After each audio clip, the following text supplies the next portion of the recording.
Celebrity worship is a sign of low ஐக்யூன்னு சொல்லுவாங்க. அதாவது ஒரு முட்டாள்தனத்திற்கான அறிகுறின்னு சொல்லுவாங்க. குறிப்பாக தமிழ்நாட்டில் ஆந்திராவில் வந்து நிறைய யங்ஸ்டர்ஸ் வந்து இந்த செலிபிரிட்டி வர்ஷிப்பில் வந்து மூழ்கி கிடக்கிறாங்க.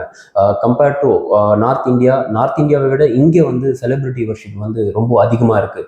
ஸோ இதுக்கு ஒரு சைக்காலஜிக்கல் டேர்ம் இருக்குது, பேராசோஷியல் ரிலேஷன்ஷிப், பேராசோஷியல் அப்சஷன் சொல்லுவாங்க. அதாவது நீங்கள் ஒரு கிரிக்கெட்டரையோ இல்லை ஒரு சினிமா ஆக்டரையோ வந்து நீங்கள் அளவுக்கு அதிகமாக விரும்புகிறீங்க, பட் அந்த செலிபிரிட்டிக்கு நீங்கள் யாருன்னு கூட தெரியாது. நீங்கள் எப்படி வாழ்றீங்க, நல்லா இருக்கீங்களா, செத்து போயிட்டீங்களா, இதனால எந்த கவலையும் அவங்களுக்கு இல்லை. ஸோ இதுதான் வந்து one sided relationship, one sided obsession சொல்லுவாங்க. ஸோ இதனால வந்து நிறைய பிரச்சனைகள் இருக்கு. குறிப்பாக ரெண்டு முக்கியமான பிரச்சனை என்னன்னு பார்த்தீங்கன்னா, இந்த செலிபிரிட்டி வர்ஷிப் பண்றவங்க, அந்த செலிபிரிட்டி யாரை அவங்க ஃபாலோ பண்றாங்களோ அவங்க என்ன தப்பு பண்ணாலும் அக்ரெசிவா வந்து டிஃபெண்ட் பண்ணுவாங்க. ரெண்டாவது என்னன்னா, கடவுள் வந்து ஒவ்வொருத்தருக்கும் ஒரு தனித்தன்மை கொடுத்திருப்பாரு. ஓன் இண்டிவிஜுவாலிட்டி இருக்கும். ஆனா இவங்க அவங்கள விட அதிகமா அவங்களோட வாழ்க்கையில வந்து ஒரு செலிபிரிட்டியை வந்து முக்கியத்துவம் கொடுக்கறதுனால இவங்க வந்து அந்த இண்டிவிஜுவாலிட்டியை வந்து லூஸ் பண்றாங்க. அதாவது அந்த தனித்தன்மையை வந்து இழந்துடுறாங்க.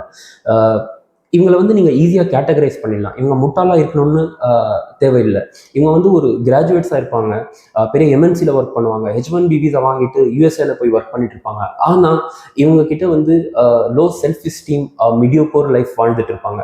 ஒரு பொசிஷனில் இருக்காங்கன்னா அவங்க அதுலேயே இருப்பாங்க. அவங்களுக்கு பின்னாடி வர ஒரு ஜூனியர் வந்து அவங்கள தாண்டி க்ரோத் ஆகி போயிடுவாங்க. ரெண்டாவது வந்து எமோஷனல் வீக்னஸ், அதாவது உடனே கோவப்படுவாங்க, உடனே ரியாக்ட் பண்ணுவாங்க. இந்த மாதிரி ஒரு மனோநோயை வந்து அவங்க கிட்ட இருக்கும். நீங்கள் ஒரு பர்சனாலிட்டியை வந்து நீங்கள் அட்மையர் பண்ணலாம். மகேந்திர சிங் தோனி இருக்காருன்னா அவருடைய கேப்டன்சி ஸ்கில், அவருடைய பிரசன்ஸ் ஆஃப் மைண்டை வந்து உங்கள் வாழ்க்கையில் வந்து அட்மையர் பண்ணலாம், நீங்கள் அப்ளை பண்ணலாம். ஏஆர் ரஹ்மான் இருக்காரு, அவர் வந்து 30 வருஷமா வந்து மியூசிக் இண்டஸ்ட்ரியில் இருக்காரு. அவருடைய கிரியேட்டிவிட்டி, அவர் வந்து அவருடைய கேரக்டர் டவுன் டு எர்த், அந்த கேரக்டரை வந்து நீங்கள் அட்மையர் பண்ணலாம், அவங்க லைஃப்ல அப்ளை பண்ணலாம். பட் அதை விட்டுட்டு அவங்கள வர்ஷிப் பண்ணுறது தான் வந்து நான் தப்புன்னு சொல்கிறேன். இது சினிமா, கிரிக்கெட், ஃபுட்பால் வரைக்கும் இருக்கிற வரைக்கும் பிரச்சனை இல்லை. இந்த செலிபிரிட்டி வர்ஷிப்பை வந்து நீங்கள் பாலிடிக்ஸில் எடுத்துகிட்டு வர்றப்போ மிகப்பெரிய ஆபத்தில் வந்து ஒரு நாடே மாட்டிக்கும். எப்படின்னு சொன்னீங்கன்னா, அந்த செலிபிரிட்டி வந்து என்ன தப்பு பண்ணாலும் நீங்கள் வந்து இக்னோர் பண்ணிவிடுவீங்க. என்ன கரப்ஷன் மிஸ்டேக்ஸ் பண்ணாலும் வந்து நீங்கள் கேள்வி கேட்காம கண்மூடித்தனமாக வந்து சப்போர்ட் பண்ணுவீங்க. எப்படின்னா, இப்போ இன்னைக்கு நார்த் இந்தியாவில் நீங்கள் பார்த்தீங்கன்னா கன்விக்டட் ரேபிஸ்ட்டை வந்து பெண்களை வந்து மலர் போட்டு வந்து வரவேற்கிறாங்க.